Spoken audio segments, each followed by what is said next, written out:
Conscious leadership adalah tema yang menjembatani antara spiritualitas yang selama ini kita pelajari dengan leadership. Leadership yang diterapkan di banyak tempat, di banyak ranah, di pemerintahan, di dunia bisnis, di sektor lembaga dan pemerintahan, dan lain-lain. Sebetulnya ini adalah sebuah tema yang membawa kita kepada model kepemimpinan yang baru. Nanti kita akan dalami apa bedanya yang menekuni conscious leadership dengan yang konvensional leadership yang akan sangat tampak berbeda dalam aksinya dan dalam dampaknya. Kalau kita bicara tentang spiritualitas, ya kita masuk kepada wilayah esensi. Lewat spiritualitas, kita diajak untuk menyelami kebenaran yang sejati. Lewat spiritualitas, kita diajak untuk menyelami kebenaran yang sejati tentang diri kita, tentang Tuhan yang menjadi sumber hidup, tentang jagat raya dan segala hukum-hukumnya. Nah, di sini memang seringkali ada bias tentang kata spiritual. Di masyarakat luas, ketika orang mendengar kata spiritual, dalam imajinya itu langsung pasti muncul ya gambaran-gambaran lucu-lucu itu. Ya. Orang bakar dupa spiritual. Kemudian pakai gelang akar bahar ataupun gelang apa-apa yang gede-gede spiritual. Kalau politisi bicara tentang spiritual, maka artinya adalah dia sedang nyari dukun untuk mendukung kesuksesan dalam pemilihan yang dia ikuti. Ya. Itu sekali lagi adalah bias tentang spiritualitas. Sementara spiritualitas yang kita hayati tentang bagaimana kita bisa hidup di dalam kebenaran sejati, bisa hidup dengan kasih yang murni, bisa hidup mengikuti panduan dari relung hati yang membawa kepada keselamatan. Spiritualitas tentang bagaimana kita menemukan kebahagiaan sejati. Spiritualitas adalah tentang bagaimana kita menjadi jiwa yang murni, menjadi jiwa ilahi. Jadi memang di sini saja kita menemukan ada dua dunia yang berbeda walaupun sama-sama menggunakan kata spiritualitas. Yang satu itu mengarah kepada pemenuhan hasrat-hasrat egoistik dengan menggunakan kekuatan supranatural. Yang satu bicara tentang bagaimana meluluhkan ego supaya hidup ini menjadi harmoni dengan gerak semesta.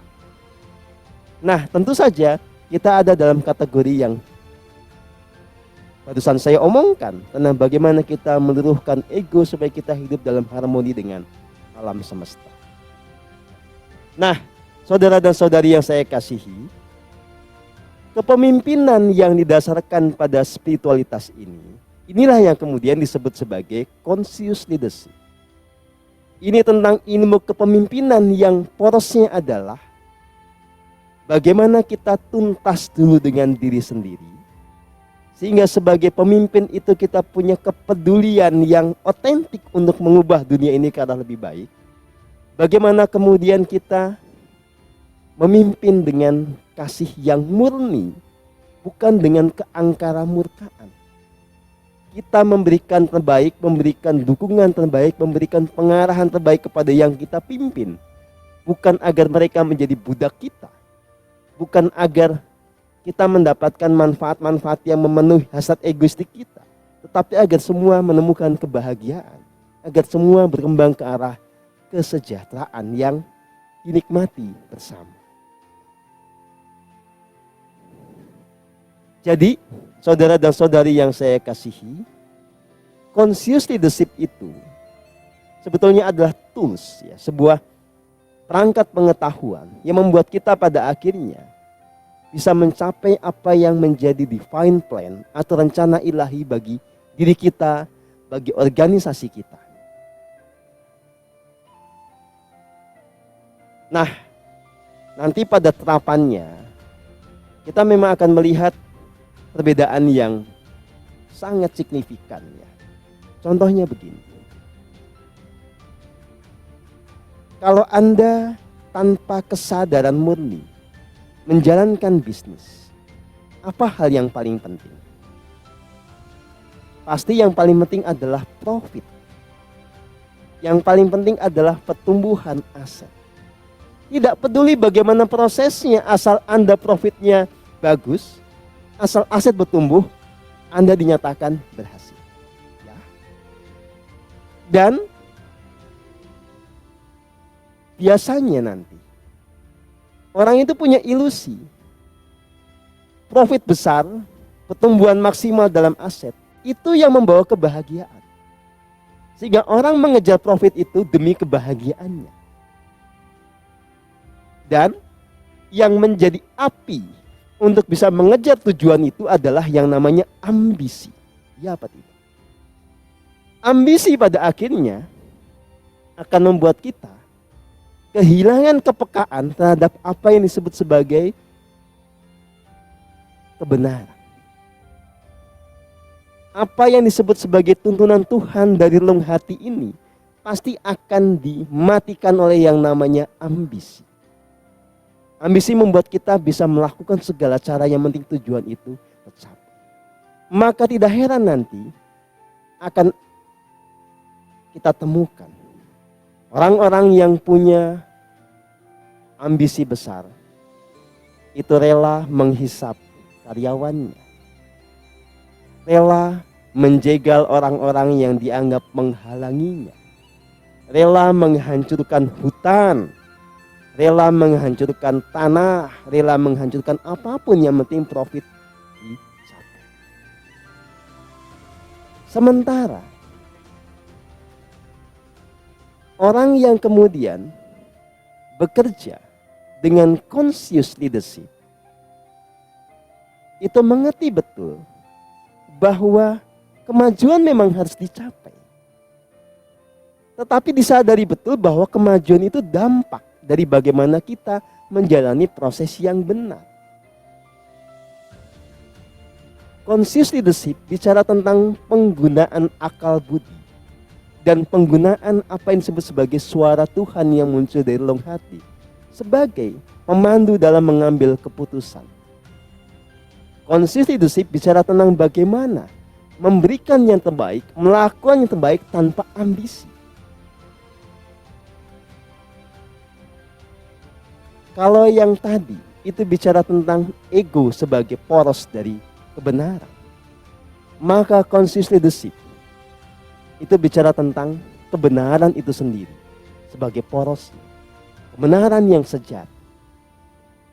Nah, saudara dan saudari yang saya kasihi, pada titik inilah kemudian kita perlu menemukan metodologi bagaimana kita bisa menghayati conscious leadership ini. Dunia modern mengenal kata mindfulness. Sebetulnya ini kata yang populer saja di saat ini. Ini penerjemahan kontemporer dari kata meditasi, dari kata hening. Ya. Jadi ini tindakan di mana kita menjadi berkesadaran penuh, memberi perhatian kepada momen saat ini, di sini, dimanapun kita berada, sehingga setiap langkah kita itu diambil dalam kesadaran yang penuh, tidak asal-asalan. Dasar dari mindfulness itu adalah pengelolaan atau pengendalian pikiran yang membuat kita tidak hanyut di dalam apa yang menjadi hasrat-hasrat impulsif sang ego. Saya kasih contoh-contoh yang konkret. Kalau orang tidak punya mindfulness, tidak punya kesadaran yang penuh di dalam kesehariannya, dia akan tergoda oleh matanya, oleh apa yang dilihat oleh matanya itu. Begitu melihat orang lain memakai mobil yang bagus, dia punya prasangka, bahagia sekali orang itu. Enak sekali kalau saya menjadi seperti itu. Itu menciptakan yang namanya ambisi, saya harus bisa. Tapi ini semua dasarnya apa sebetulnya? Ilusi. Nah,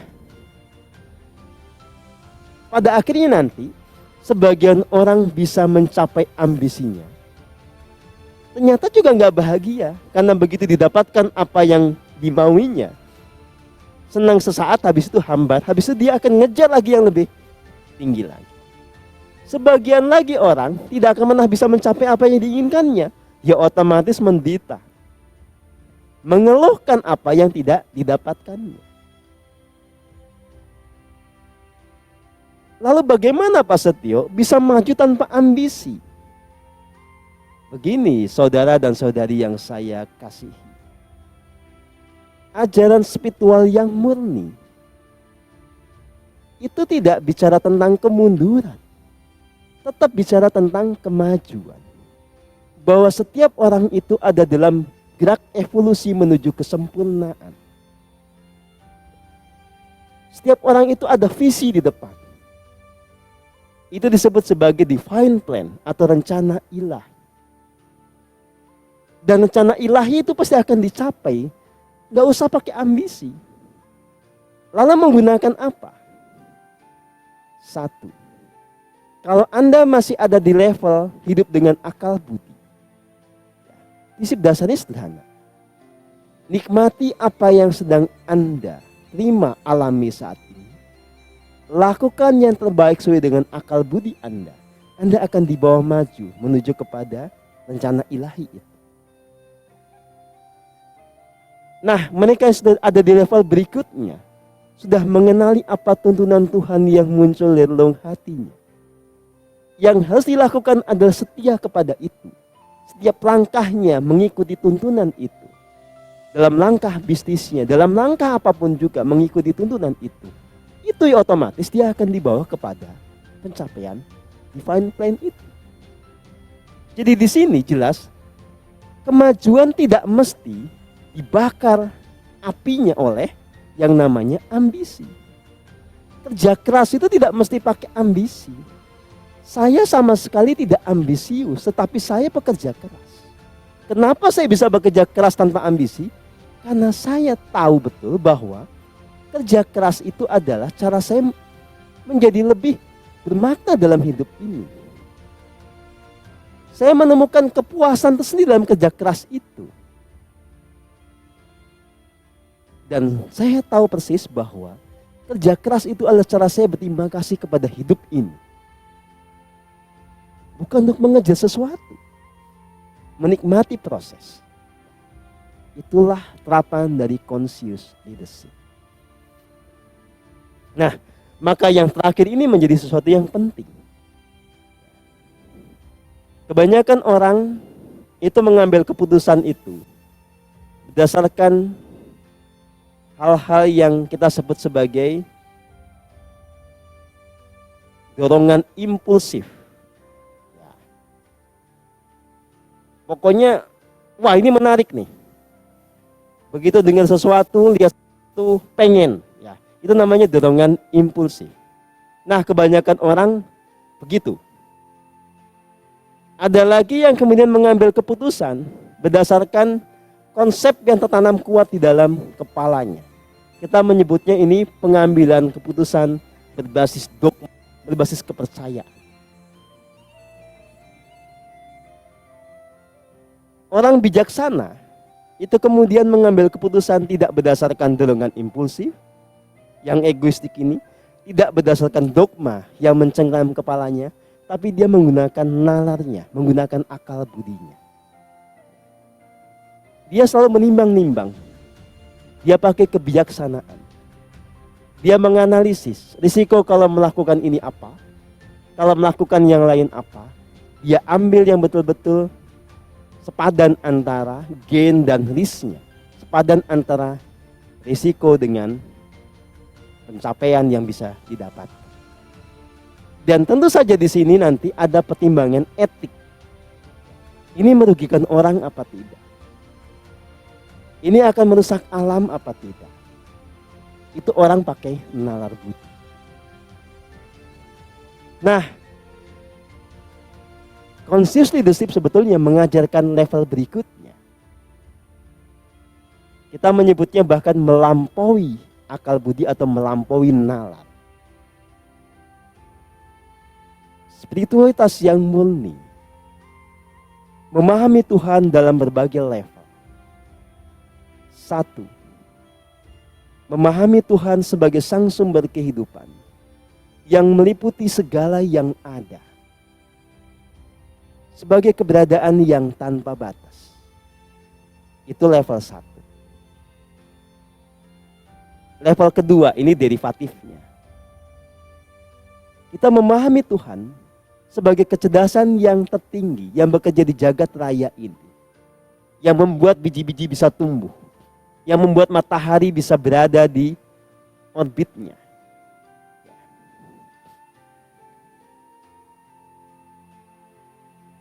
Level ketiga, kita memahami Tuhan sebagai sesuatu yang nyata, ada di relung hati kita, di ujung tarikan nafas kita yang natural,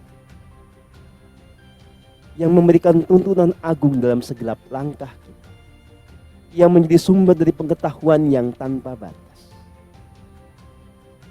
yang di situ satu paket dengan kecerdasan di dalam diri kita. Maka conscious leadership itu bicara tentang bagaimana kita mengenali yang ilahi di dalam diri itu, mengenali kecerdasan tertinggi dan hidup dengan itu. Nah, ini yang paling susah, karena ada prasyarat yang sangat ketat yang harus dipenuhi sebelum kita bisa hidup memimpin dengan the highest intelligence. Oke? The Avalon Consulting. Creating authentic leaders.